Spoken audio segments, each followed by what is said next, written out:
of podcasts.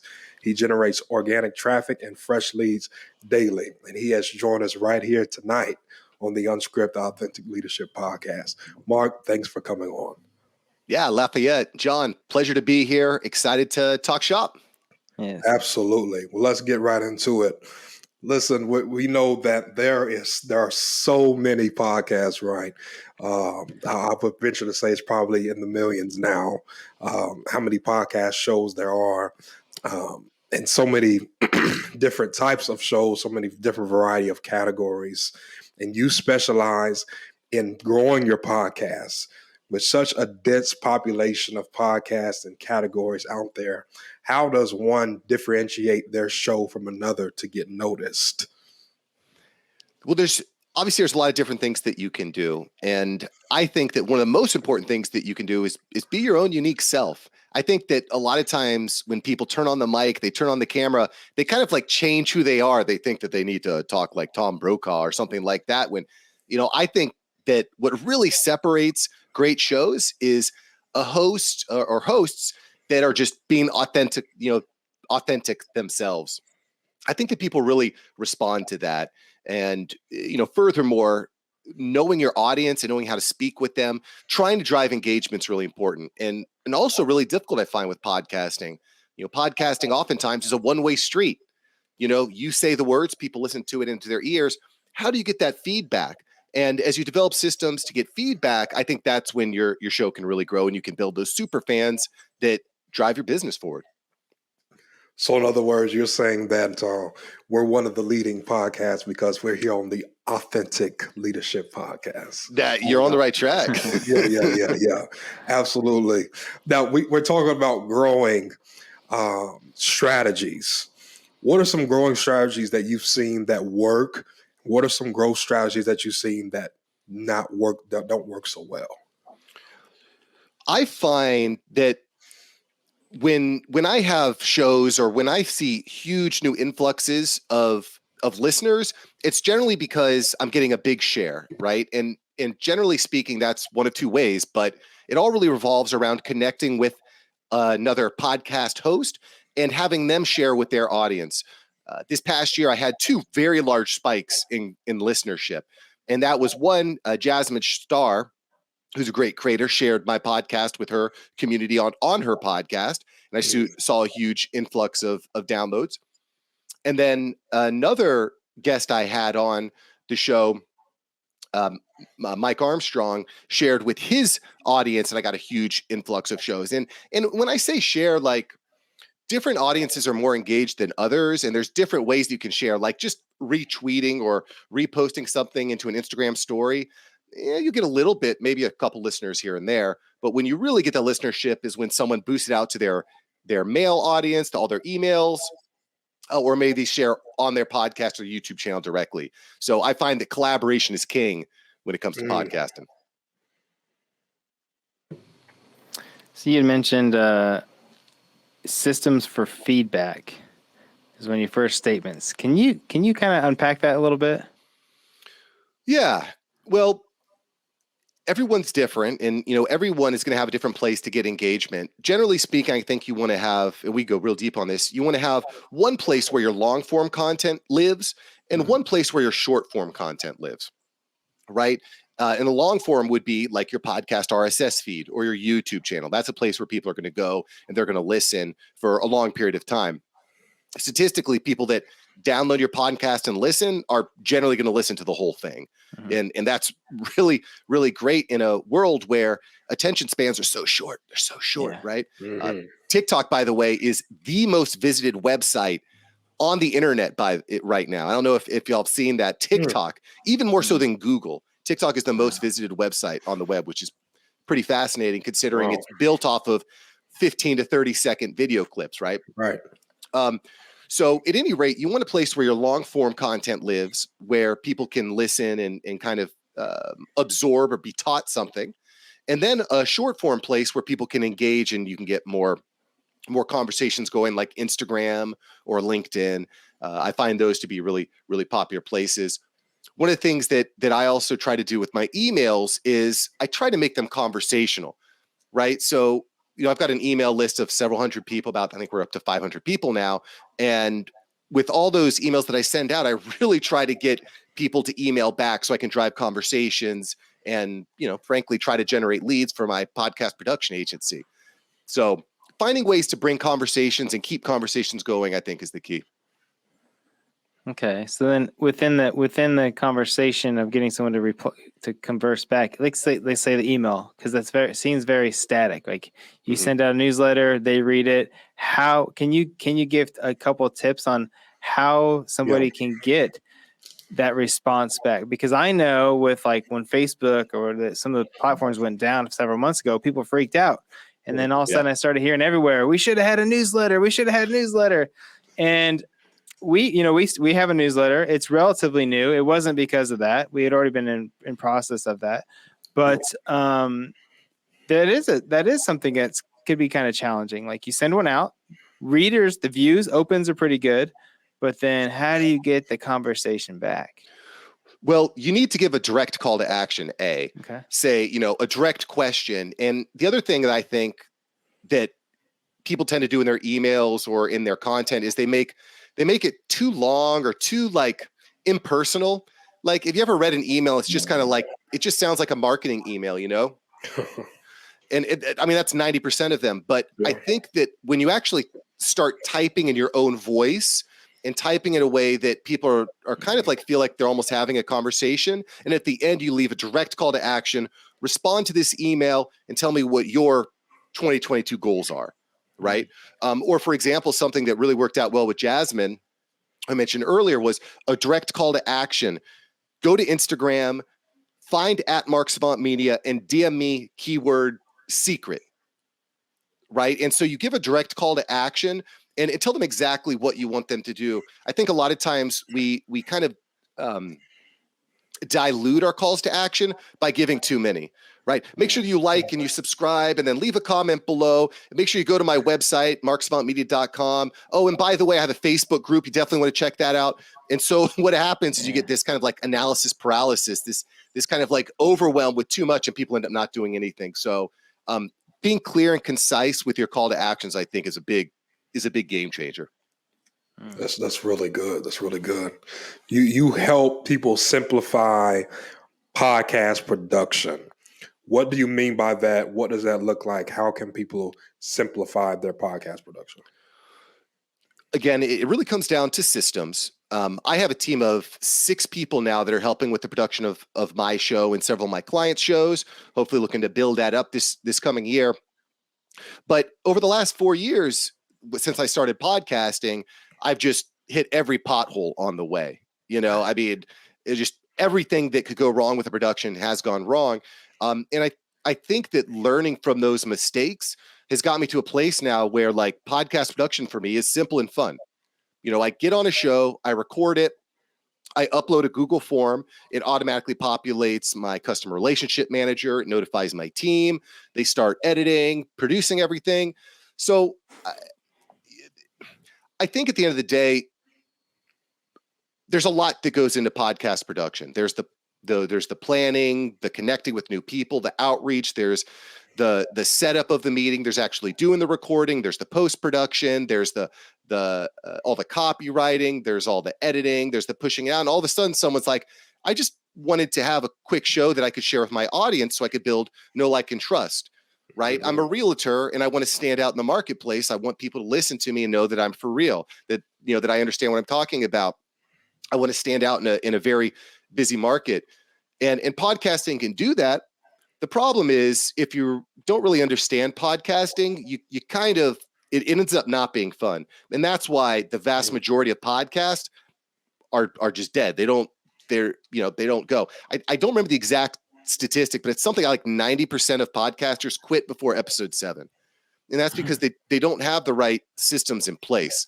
And they don't really understand, I think, what they're getting into before you get into it. I'm sorry, go ahead. Well, I do want to say that, one of the things I think is really powerful about podcasting as well is it can be kind of like the core. And you mentioned this in the intro, it's a piece of anchor content, right? The podcast is like the core of your entire social media presence, your entire online presence, right? Because you can take that core long form content and then you can break it down into clips or into quotes, to memes, to carousels, to different pieces of social media content that will help you stand out on the highly engaged platforms like we talked about. Yeah. You said you upload to Google Form. Is that correct? Yeah. What do you mean by that? I'm not familiar with that. Okay. So there's different ways that you can do this, but basically when me or when one of my clients finishes recording an episode, they'll go to a Google form that we've set up for them and they'll fill out various questions and answers like, are there any timestamp moments that you thought were really good that you'd like to highlight? What's your proposed title for the episode? What is, what date do you want this to be released, et cetera? Just a bunch of like pieces of relevant information. And then thanks to the power of the internet, thanks to the power of technology and automation, as soon as they fill out that form, it starts putting all these different wheels in motion, right? It's like turning the key in the ignition to a car, and then all of a sudden all the rotators and rotors and everything starts moving and doing their thing. And so that's really what I try to focus on, just making it simple and easy. Do the episode, fill out the form. We've got it from here. Because once you filled out that form, it sets up an automation to set up a spreadsheet and notify this team member and that team member. It sets up a timeline and dates and deadlines for pieces of content to be completed, different steps of the process to be completed. Yeah. Good stuff. Go ahead, John, bro. So basically just streamlining the process to make it super simple for them. Yeah. And to be fair, like, you don't have to be as thoughtful about it as I am, but for me, because I'm producing multiple shows, we really have to have this process in place, especially, and all the leaders out there understand this. There's only one you, and by setting up this system and this process, it allows me to automatically let my team know, okay, this is what your job is for the day. Instead of me calling them or setting everything up manually, the form just sets everything in motion, which is just, a huge time saver.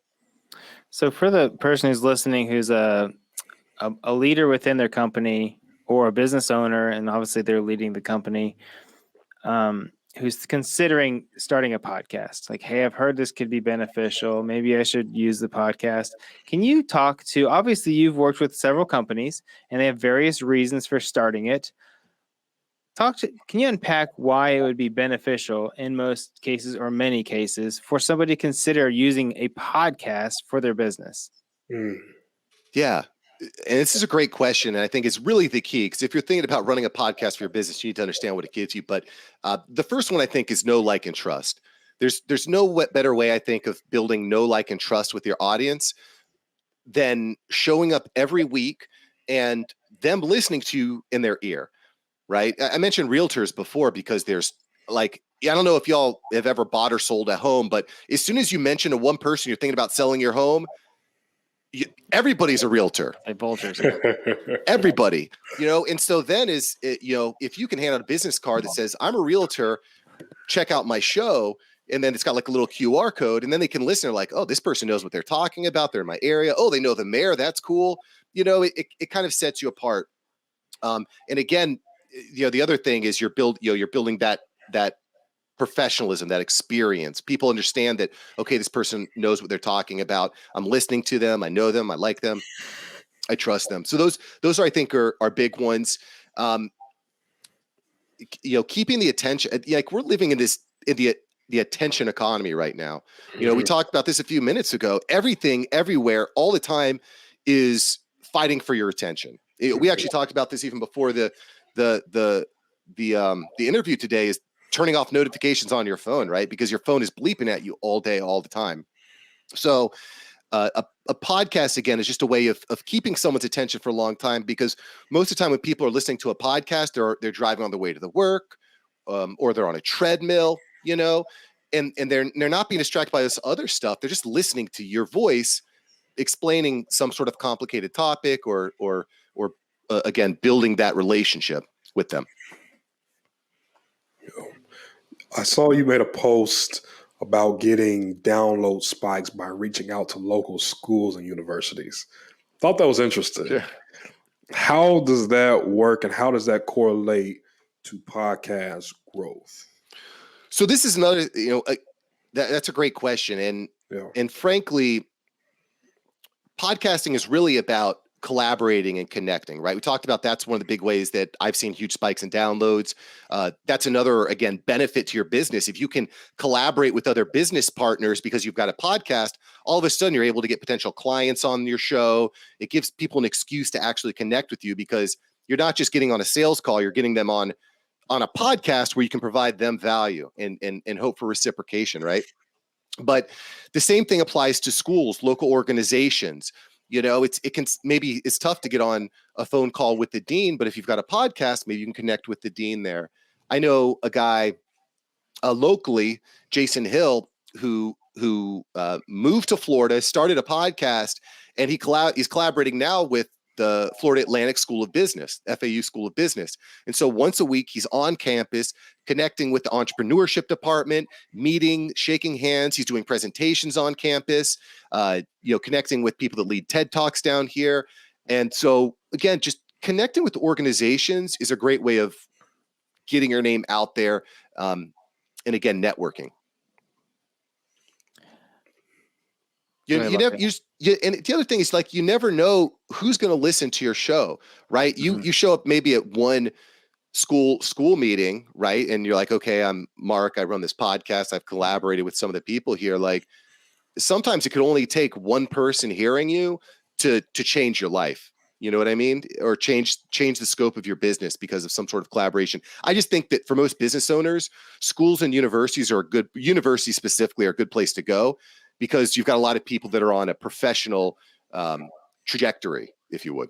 Makes sense. Yeah. Go ahead, bro. So then if we go to add on to what you said, I just had a second thought, two thoughts. First of all, since we've been in the podcasting community, I can attest to the fact that I don't think I've been a part of a lot of different business communities, networking communities, different things of that nature.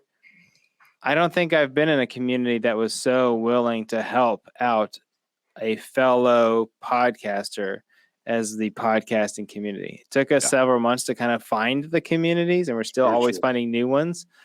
But I don't think I've ever met any of them that are like, oh, of course. Nobody said, how big is your podcast? Or it was more of, does it fit with what I'm talking about? Was usually the only question. Does it fit?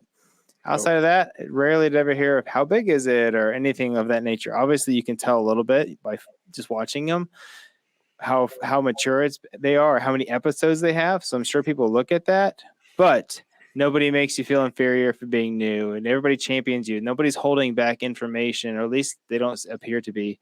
Versus I've been in networking groups, business groups, where it's very vanilla information they've given out, or they give you enough to where you can't ever outdo them kind of thing. But in the podcasting community, it feels like, hey, there's,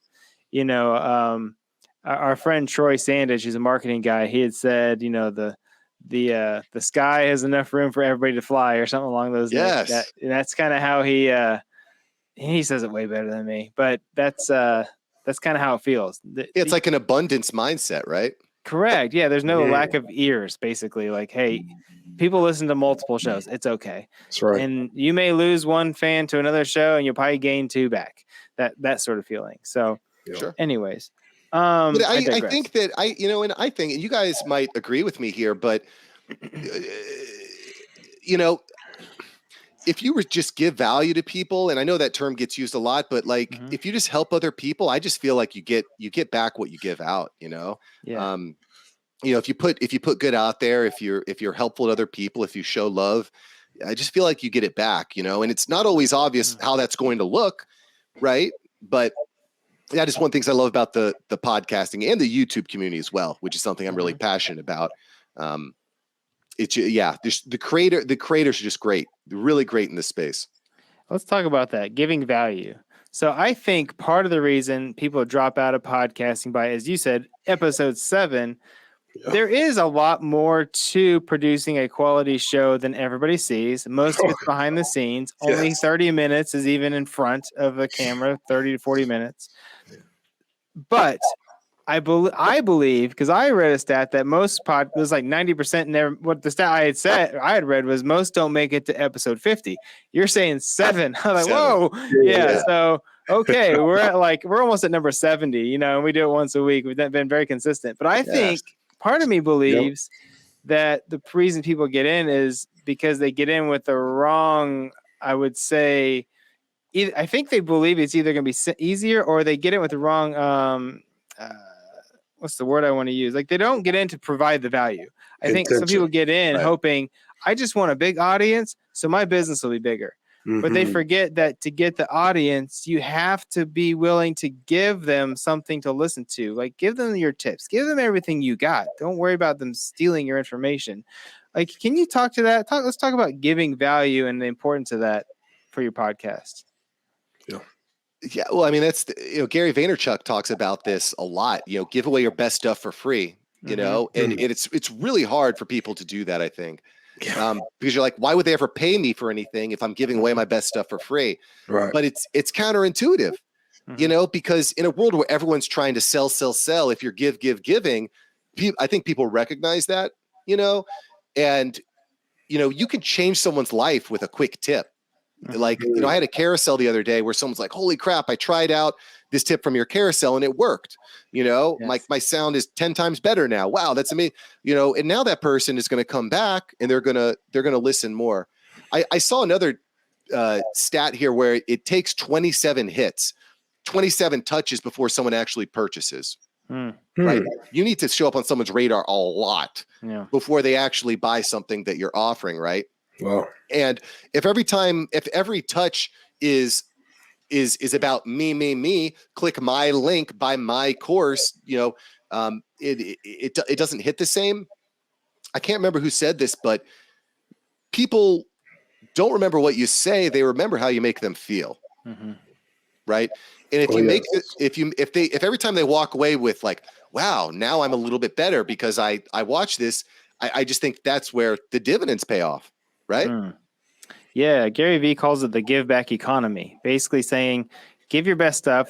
He said, a few people are going to take what you give them and run on their own, but most people don't want to do what you're doing. They're listening because they're interested. And they're like, I need Mark Savant Media to help me with my podcast because I want the podcast. I don't want to do all the work for the podcast. Therefore, we have, people like yourself who can specialize in the area and they can help me achieve my goals faster, as you say, spend more time doing what I love. I think that's one of your quotes. But you said 27 hits. So doesn't that kind of go back to your know, like, and trust? I feel like that has to fall right into know, like, and trust to get to that 27. Oh, 100%. And, I think the challenge that a lot of people have is, they wake up in the morning like, well, what am I going to post today? Like, I need to be on social media, right? Everyone kind of has this belief that we have to be on social media, right? And I do think it's important. But then you run into this thing where you're like, what am I going to post today? I don't know. What am I going to do? But when you leverage a podcast as like the core of your content, it becomes so much easier. I've got 3 weeks of content already planned out. I don't need to do anything. Like if I was to pass away today, God forbid, I still would be showing up on social media for 3 weeks, right? So it's got 3 weeks of me still rolling. You still got 3 weeks of Mark coming, You're like, team, you don't stop that 3 weeks. keep it rolling, But yeah, again, it gives you a nice framework, I think, for creating the content. And plus, again, we talked about this time and time again, is that collaborative economy that we're in. You never know who's going to share what with who, and it's real, and something's really going to touch someone's heart or brain. It's just so weird to me. There's days, and building a business is really hard. There are lots of ups and downs. You lose a client, and then your entire day is shot. But you just never know what a new day is going to bring.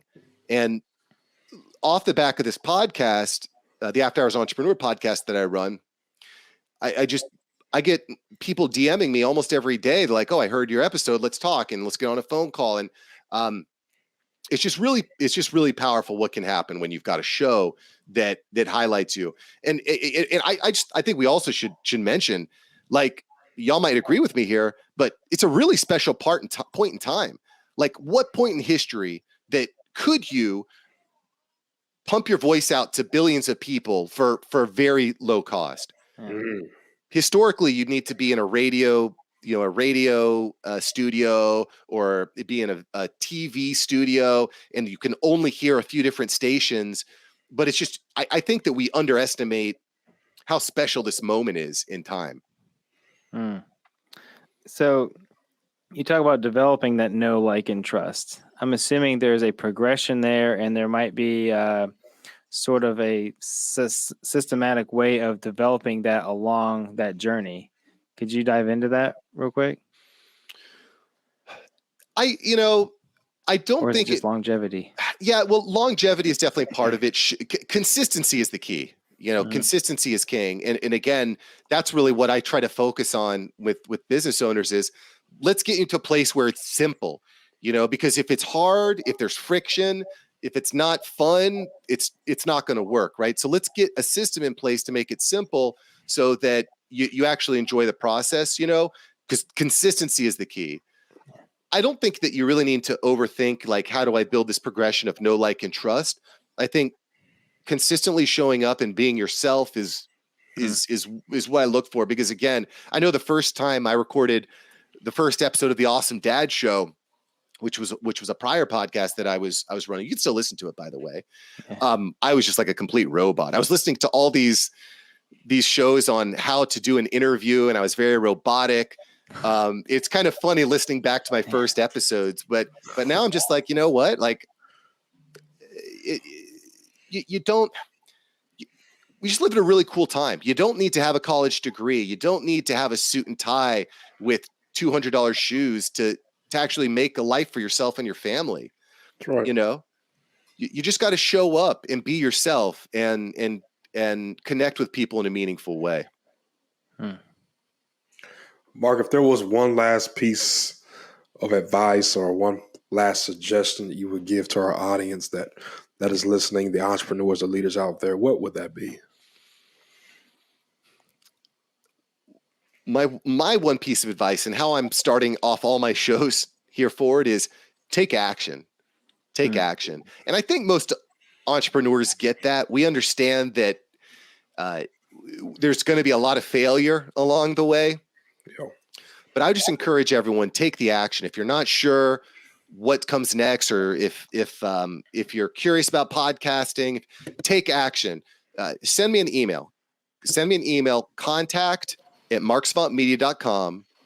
contact@marksavantmedia.com. Shoot me an email. Take the action. We'll hop on a call, and maybe I can help you or answer some questions that you might have about podcasting. So take the action if you've been thinking about doing something this year. Absolutely. And Mark also offers coaching in helping businesses create better content in less time. He helps you refine your brand messaging systems, and also helps you with your social media strategy. You also can connect with Mark on social media. His Instagram is @MarkSavantMedia. And also, he is Mark Savant on Facebook and LinkedIn. And as he just mentioned, you can find him at marksavantmedia.com. Again, we say thank you to Mark for having this amazing conversation with us. Stay connected to us here on Unscripted. We are at Unscripted Leadership on all social media platforms, unscriptedleadership.com. You can find our podcast on all streaming platforms. Thank you, Mark, for coming on and have this amazing conversation on how to implement podcast growth strategies to grow your show business. As always, we pray that you be the leader that God has called you to be. We're here to build bridges and not walls. Bridges connect and walls divide. Until next time, God bless you.